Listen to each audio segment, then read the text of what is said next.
നമസ്കാരം. ശിവടിച്ചന മലയാളം ക്ലാസ്സിലേക്ക് സ്വാഗതം. നമുക്ക് കേരള യൂണിവേഴ്സിറ്റിയുടെ GCയുടെ പാഠപുസ്തക കഥകളിലെ മനം പോലെ മംഗല്യം എന്ന കഥയിലേക്ക് കടക്കാം. TC കല്യാണി അമ്മയുടേതാണ് മനം പോലെ മംഗല്യം എന്ന കഥ. അപ്പൊ ഇവിടെ ഒരു ശാരദ എന്ന് പറയുന്ന ഒരു പെൺകുട്ടി, അവളുടെ അച്ഛൻ, ഇവർ രണ്ടുപേരാണ് പ്രധാന കഥാപാത്രം. ഒരു വിഷുവിന്റെ തലേ ദിവസം അച്ഛൻ യാത്രയ്ക്ക് പുറപ്പെട്ട് നിൽക്കുമ്പോൾ മകൾ അച്ഛനോട് വിലക്കുകയാണ്, എന്തിനാണ് ഈ രാത്രിയിൽ അച്ഛൻ എന്നെ ഇവിടെ തനിച്ചാക്കിയിട്ട് പോവുകയാണെന്ന് ചോദിക്കുന്നു.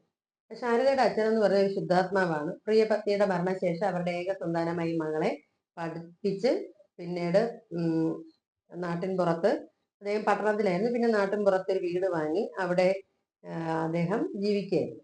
ശാരദയ്ക്ക് ഏകദേശം 17 വയസ്സാണ്. അപ്പൊ 2 ജോലിക്കാരാണ് ആ വീട്ടിലുണ്ടായിരുന്നത്. ശാരദയ്ക്ക് സൗന്ദര്യത്തിന് ഒട്ടും തന്നെ കുറവില്ല. അപ്പൊ അച്ഛൻ നന്നായി വളർത്തിയെടുത്ത ഒരു മകളാണ്. സംഗീതം, സാഹിത്യം, ഈശ്വര വിശ്വാസം തുടങ്ങിയ ഗുണങ്ങൾ അവൾക്ക് ഉണ്ടായിരുന്നു. ഈശ്വര ഭജനത്തിൽ സാധിക്കാൻ അസാധ്യമായ കാര്യം ഒന്നുമില്ലെന്ന് അവൾ വിശ്വസിച്ചിരുന്നു. അപ്പോൾ ഈ പുതിയ വീട്ടിൽ താമസം തുടങ്ങിയത് മുതൽ അവർക്ക് പറ്റുന്ന രീതിയിൽ മറ്റുള്ളവരെ സഹായിച്ചു പോന്നിരുന്നു. അപ്പൊ അതുകൊണ്ട് ഇവരുടെ സഹായം കണ്ടിട്ട് ചില ദുഷ്ടന്മാർ ഇവർക്ക് നിധി കിട്ടിയിട്ടുണ്ടെന്നൊക്കെ പറഞ്ഞ് പലരെയും വിശ്വസിപ്പിച്ചിരുന്നു. ശാരദ ഇന്ന് ഒടുവിലത്തെ അവധിയാണ്, ഇന്ന് ചെന്ന് സംഖ്യ വാങ്ങാൻ ഞാൻ 500 രൂപയ്ക്ക് കൊടുത്ത ആർക്കോ കൊടുത്ത പൈസ തിരിച്ചു വാങ്ങാനാണ് അച്ഛൻ പോകുന്നത്. അപ്പൊ ദൈവം കടാക്ഷിക്കണമെങ്കിൽ നമുക്ക് കിട്ടാനുള്ളത് എന്തെങ്കിലും കിട്ടുമെന്ന് അവള് അച്ഛനെ സമാധാനിപ്പിച്ചു. ഞാൻ ഇപ്പൊ തന്നെ പോയി രൂപ വാങ്ങി വരാമെന്ന് പറഞ്ഞ് അദ്ദേഹം പോവുകയാണ്.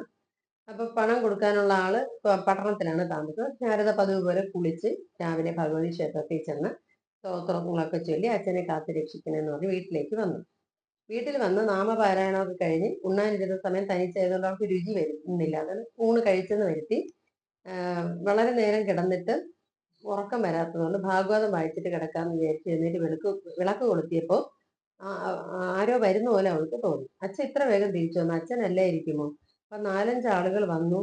അതിനകത്ത് അവര് പെട്ടെന്ന് വാതിൽ ചവിട്ടി പൊളിച്ചു. അവരെല്ലാം വേഷം മാറിയാണ് വന്നത്. വന്ന ദുഷ്ടന്മാരായ ആളുകൾ എന്ത് ചോദിച്ചെന്നറിയാം, നിങ്ങൾ സൂക്ഷിച്ചിട്ടുള്ള നിധി കുംഭം എവിടെയാണ്? പെട്ടെന്ന് എടുത്തത്, പെട്ടിയുടെ താക്കോൽ എടുക്കെന്ന് പറഞ്ഞ് ഒരു കത്തി എടുത്ത് അവളുടെ നേർക്ക് കാണിച്ചു. അപ്പൊ അവള് ബോധം കെട്ട് വീണു. അപ്പൊ ഇത് കേട്ട് അടുക്കളയിൽ കിടന്ന് ഉറങ്ങിയിരുന്ന ശിഷ്യന്മാർ ഓടി വന്നു. ശിഷ്യൻ ഓടി വന്ന് കാര്യം മനസ്സിലാക്കി അവിടെയുള്ള ആളുകളെയൊക്കെ വിളിച്ച് വരുന്ന വഴിക്ക് ശാരദയുടെ അച്ഛനും വരുന്നുണ്ടായിരുന്നു. അങ്ങനെ എല്ലാവരും ബന്ധപ്പെട്ട് വീട്ടിലെത്തി. ഉടനെ 4 വെടി ഒരേ സമയത്ത് പൊട്ടി. കള്ളന്മാരിൽ 3 പേർ മാത്രം ചത്തിരുന്നു. അതിൽപ്പെട്ടവർക്ക് ഉപചാരം പറയാനോ കള്ളന്മാർ ചെയ്ത അക്രമത്തെ നോക്കാനോ ശ്രമിക്കാതെ ശാരദയുടെ അച്ഛൻ മകനെ തിരഞ്ഞു. പക്ഷെ നേരത്തെ രക്ഷപ്പെട്ട കള്ളൻ ശാരദയും കൂടെ കൊണ്ടാണ് പോയത്. അതോടുകൂടി അദ്ദേഹത്തിന്റെ മനസ്സിന് ദുഃഖമായി അദ്ദേഹം തീർത്ഥാടനത്തിനായി പോയി. അപ്പൊ ഇനി മദിരാശിയിൽ നിന്ന് കൽക്കട്ടയിലേക്ക് പോകുന്ന ഒരു തീവണ്ടിയാണ് ഇനി കാണിക്കുന്നത്. ആ തീവണ്ടി മുറിയിൽ ശ്വാസം വിടാൻ പറ്റാതെ ഒരാൾ കിടപ്പുണ്ട്. അപ്പം ഒരാള് ആ പുതപ്പ് മാറ്റി ആ കിടക്കുന്ന ആളിനെ നോക്കുന്നു. എന്നിട്ട് അയാൾ അടുത്ത തീവണ്ടി നിർത്തിയ സ്ഥലത്തുനിന്ന് പാല് വാങ്ങിച്ച് കിടക്കുന്ന ആളുടെ വായിൽ ഒഴിച്ചു കൊടുക്കുന്നു. കുറച്ച് പാലകത്ത് ചെന്നപ്പോൾ സ്വന്തം കൈകൊണ്ട് തന്നെ ആ രൂപം മുഖത്തു നിന്നുള്ള തുണി മുഴുവൻ മാറ്റി. അപ്പൊ ഒരു സ്ത്രീയാണെന്ന് മനസ്സിലായി. എന്നിട്ട് അവൾ താമസിയാതെ പതുക്കെ എണീറ്റിരുന്നു. അവളുടെ കൈകാലുകൾ വിറച്ചിരുന്നു. അപ്പൊ അടുത്തിരുന്ന ആൾ അവളെ നോക്കുന്നതല്ലാതെ ഒന്നും സംസാരിച്ചില്ല. സ്ത്രീ മിണ്ടാതെ ഇരുന്നതേ ഉള്ളൂ. കൽക്കട്ടയിൽ വണ്ടി നിന്നു.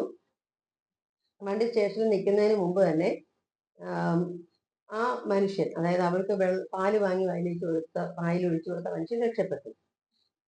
ആ സ്ത്രീ സാവധാനത്തിൽ കൽക്കട്ട പോലുള്ള ഒരു നഗരത്തിൽ ചെന്ന് ഇറങ്ങുന്ന സമയം അറിയാമല്ലോ. അപ്പൊ അവിടുത്തെ തിരക്കിൽ എന്ത് ചെയ്യണമെന്ന് അറിയാതെ പരിഭ്രമിച്ച് നിൽക്കുന്നു. അപ്പൊ നിങ്ങൾക്ക് എവിടെയാണ് പോകേണ്ടതെന്ന് ഒരാൾ ചോദിച്ചു. ഞാനിവിടെ ദൈവഗദ്യ എത്തിയ ആളാണ്, എനിക്ക് ഈ സ്ഥലം പരിചയമില്ല. ഇപ്പൊ ഇവിടെ മഹാകാളി ക്ഷേത്രം ഉണ്ടല്ലോ, അവിടെ എന്നെ ഒന്ന് കൊണ്ടുപോയി ആക്കിയാൽ കൊള്ളാം എന്ന് പറഞ്ഞു. അങ്ങനെ തന്നെ എന്ന് പറഞ്ഞ അയാളൊരു വണ്ടിയിൽ ഈ സ്ത്രീയെ കയറ്റി മഹാകാളി ക്ഷേത്രത്തിന്റെ ഭജനപ്പുരയിൽ എത്തിച്ചു. അപ്പൊ അവിടെ ഇരുന്ന് ആ സ്ത്രീ മഹാകാളിയെ ഭജിച്ചു തുടങ്ങി. അപ്പൊ ഒരു ദിവസം ഇവരിങ്ങനെ ഹൂഗ്ലി നദിയിൽ സ്നാനത്തിന് പോകുന്നവരുമായിട്ട് ഈ സ്ത്രീ പുറപ്പെട്ടു. ഒരു മോട്ടോർ കാർ തട്ടി ഈ സ്ത്രീ അവിടെ വീണു. അപ്പൊ ആ ഉടമസ്ഥൻ ഉടനെ താഴെ ഇറങ്ങിയ സ്ത്രീയെ വണ്ടിയിൽ കയറ്റി കൊണ്ടുപോയി. അല്ലെങ്കിൽ അപകടം വരുന്നതെല്ലാം കൂട്ടത്തോടെയാണല്ലോ. അപ്പൊ അദ്ദേഹം ആ പെൺകുട്ടിയെ നോക്കുന്നുണ്ട്. വണ്ടി ഓടിക്കുന്നതിനിടയിൽ വീട്ടിൽ കൊണ്ടുപോയി അദ്ദേഹത്തിന്റെ സ്നേഹിതനായ ബംഗാളി ഡോക്ടറെ വരുത്തി അവളെ പരിശോധിപ്പിച്ചു. പതുക്കെ പതുക്കെ കണ്ണു തുറക്കുന്ന അവളെ നോക്കി ഇയാള് എന്റെ ശാരദയെ ഞാൻ കൃതാർത്ഥനായെന്ന് പറഞ്ഞ ആ സ്ത്രീയുടെ കിടക്കയിന്മേൽ വീണു. അപ്പോൾ അവളുടെ അധരങ്ങളിൽ നിന്ന് രാമചന്ദ്ര എന്ന വാക്ക് പുറപ്പെട്ടു. അപ്പൊ ഇവർ രണ്ടുപേർക്കും അറിയാമായിരുന്നു എന്നുള്ളത് ഇവിടെ നമുക്ക് വ്യക്തമാകുന്നുണ്ട്. അകത്തേക്ക് കയറി വന്നു. അപ്പൊ കുറെ സുഖം കൊണ്ട് നിങ്ങളെ ദൈവം അനുഗ്രഹിക്കട്ടെ എന്ന് പറഞ്ഞ സ്ത്രീ എഴുന്നേറ്റ്. അപ്പൊ ഡോക്ടർ അവിടെ ഇരുന്ന് അവളെ പരിശോധിക്കുകയാണ്. വലിയൊരു അപകടത്തിൽ നിന്ന് ഒഴിഞ്ഞു പോയത് ദൈവകാരുണ്യം കൊണ്ടാണ്. കുറച്ച് ക്ഷീണമേ ഉള്ളൂ, നല്ല ഭക്ഷണം കഴിച്ച് ഉറങ്ങിക്കോളാന്ന് പറഞ്ഞ് ഉറങ്ങിക്കോളൂ എന്ന് പറഞ്ഞ് ഡോക്ടർ എഴുന്നേറ്റു. പിറ്റേന്ന് തന്നെ, അതായത് അവളുമായിട്ട് മനസ്സിന്റെ ആ ഒരു അസ്വസ്ഥത മാറ്റാൻ യാത്ര ചെയ്യണമെന്ന് പറഞ്ഞ് ഈ മനുഷ്യൻ രാമചന്ദ്രനും ശാരദയും കൂടെ ദേശസഞ്ചാരത്തിനായി പുറപ്പെട്ടു. വാരണാസിയിൽ പോയി ഗംഗാ സ്നാനം കഴിഞ്ഞു. അവിടെ കാഷായധാരിയായിട്ടിരിക്കുന്ന സ്വന്തം അച്ഛനെ അവൾ കണ്ടു. അങ്ങനെ 3 പേരും കൂടെ അവിടെ ദർശനമൊക്കെ കഴിഞ്ഞ് ഇനി നിങ്ങൾ പരസ്പരം ചേർന്ന് കഴിഞ്ഞു, നിങ്ങളെ മംഗല്യ പ്രക്രിയയോടെ കാണണം എന്ന് രാമചന്ദ്രൻ, വിരോധമുള്ള രാമചന്ദ്രൻ എന്ന് അച്ഛൻ ചോദിച്ചു. അപ്പോഴേക്കും ഒരു തപാൽ ശിപായി ഒരു പെട്ടി കൊണ്ടുവന്നു. ആ പെട്ടി തുറന്നിട്ട് രാമചന്ദ്രൻ പറഞ്ഞത്, എനിക്ക് ശാരദയിലുള്ള പ്രേമത്തെ സൂചിപ്പിക്കുന്ന മുത്തുമാല കൽക്കട്ട നാഷണൽ ഓപ്പറയിൽ നിന്ന് ഞാൻ ചേർന്ന മറക്കിന് കിട്ടിയതാണ്.